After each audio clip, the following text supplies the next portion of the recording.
Hi guys! Magandang araw sa ating lahat. Ito pong Gamidigs Vlog. Ngayon ay January 12, 2026. Shoutout sa lahat ng mga subscribers at lahat ng mga viewers ng Gamidigs Vlog. Sana ay nasa mabuti kayong lahat. Guys, ngayon ay magbabahagi tayo ng video tungkol sa pagre-repack ng peanut garlic. Ito ang kilo ng peanut garlic ngayong January 12, 2026. 160 pesos presyong Divisoria, Manila. Ang gagamitin nating plastic dito guys, 5 or 3x4. Pang 5 pesos lang ang ating bintahan dito guys para abot kaya ng lahat ng ating mga kababayan ang presyong ganito guys. Kahit 5 pesos lang ating binta ay malaki pa din ang ating kikitain dito or kita. Panoorin niyo tayo itong video hanggang matapos para malaman nyo kung magkano ang ating tubo dito sa 1 kilong peanut garlic.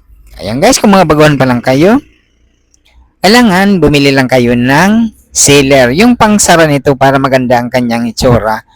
At saka plastic, kung anong repack ang inyong laki ng inyong re-repackin. O pwede panoorin nyo dito sa ating video para alam nyo kung paano ang mga plastic na gagamitin natin sa ating re-repackin. Ayan guys, ang ating, at saka puhunan, kahit hindi naman gano'ng kalaki ng mga puhunan dito sa kutkutin. O, mag-umpisa lang muna kayo ng, bili muna kayo ng pa isa-isang kilo muna para masubok ninyo kung alin ang mabili sa inyong mga lugar. Guys, kung mas maganda kung maraming mga nasa gilid kayo ng kalsada o maraming mga tao sa inyong mga lugar, ito ang magandang negosyo. Itong mga kutkutin kasi ang ating mga kababayan pabalik-balik lang ang pagbili dito sa mga kutkutin na to. Di ba? Kung may bintana kayo diyan, mas maganda, wag niyong lalagyan ng screen. Hayaan niyo na open lang ang inyong pwesto para kitang-kita sa labas ng ating mga kababayan ang inyong mga paninda. Yan guys. At saka yung pagbili naman nito, hanapin niyo lang sa mga palengke. Yung mga nagtitinda ng mga mani sa palengke or yung mga fish crackers, yung mga pwesto ng mga kutkutin na mga nag-wholesale price. Kasi para mas mababa ang puhunan natin sa ating mga bibilhin. Ganun lang ang inyong gagawin. Kung saan mga palengke na malapit sa inyong mga lugar, doon kayo bumili sa mga or ng mga kutkutin na pangtinda. Kung andito man kayo sa Metro Manila, kaya nyong pumunta ng Divisoria, Manila. Mas maganda rin man na mamili sa Divisoria, Manila guys kasi nandoon ang pinakamaraming pwesto ng mga paninda ng mga halimbawa nitong mga kutkutin. Ayan, kaya makakapamili tayo ng magagandang mga klase ng mga iba't ibang klaseng mga kutkutin. Nasa sa inyo na yan kung saan kayong mga lugar, hanapin nyo lang ang mga kutkutin. Pwede rin kayo mag-online. Basta tingnan niyo ang mga presyo guys, baka over or sobrang presyo na malaki, kaya wala din kayong kikitain kung sa online kayo or depende, meron naman sa online na medyo mura lang ang presyuhan. Kaya susundan nyo ang presyo guys para kumita tayo ng maganda sa mga pagre-repack ng mga kutkutin. Ayan na guys, na-repack or sineld na natin. Ang payo ko sa inyo guys, bago ninyo i-sell, kailangan bilangin nyo muna kung ilang peraso ang inyong na repack. Yan. Para makapag-adjust kayo ng presyo or pwede nyong bawasan or dagdagan ang inyong mga nilagay sa plastic na inyong nirepack. Ganun lang ang inyong gagawin bago ninyo i-sell.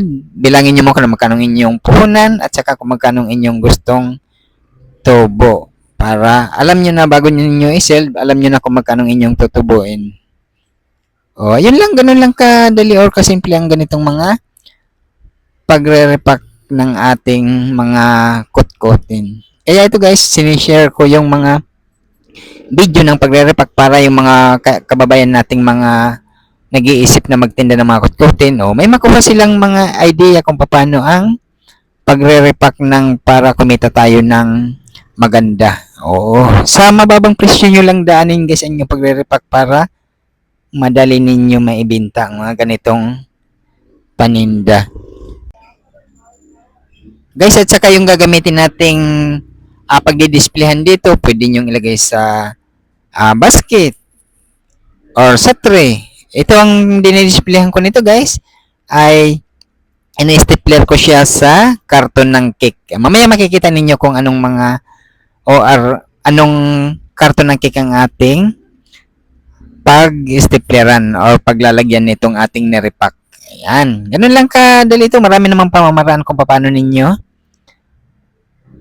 i-display itong ating mga kot-kotin. Ang aking guys, kasi ang ating pwesto ay open, kaya sinasabit ko siya sa karton para isabit ko rin at kitang-kita sa pwesto natin, sa bintana man yan or sa pwesto natin. Mas maganda yung nakabitin siya para kahit malayo, nakikita ng ating mga kababayan.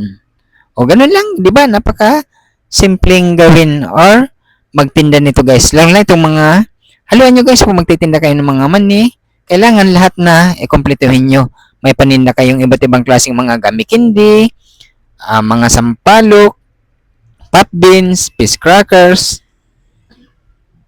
at iba pang mga kutkuting guys, yung mga macaroni crackers, koropik, marami dyan ang inyong mabibili sa mga pamilihan ng mga kutkutin. Yan, kasi yan ang gusto naman ng ating mga kabayan guys. Yung mga kutkutin na mga makikita lang natin sa mga palengke at pwede rin natin pagkakitaan. Ayan, dito sa pagre-repack guys ng mga kagaya nung nire-repack natin naman ito, makokontrol niyo or maganda ang atubo dito kasi kayo ang magre-repack guys kaya alam niyo kung magkano ang inyong gustong tubo. O yan na guys, bibilangin natin kung ilan ang tutubuin natin dito sa 1 kilong peanut garlic. Ang puhunan natin dito ay 160 pesos. Kaya malalaman natin ngayon kung magkano ating tutubuin dito. Ayan guys, binibilang natin para alam natin kung or ma-share ko sa inyo kung magkano ang ating tubo dito sa 1 kilo. Ayan, binibilang natin at saka may presyo dyan para alam ninyo ang apat-apat ang aking bilang guys, 20-20 para mabilis natin matapos ang ating nirepack. Ayan guys, umabot ng 315 guys. Pag nabinta natin minus puhunan 160, may 155 tayong tubo sa 160 na puhunan. O, di ba? May 155 na tubo. Or kita tayo diyan sa 1 kilong money. O, minus plastic at saka pag-sell. O, di ba? Malaki pa rin ang tubo natin diyan. Kaya ganun lang guys, ka-simple ito. Yan o.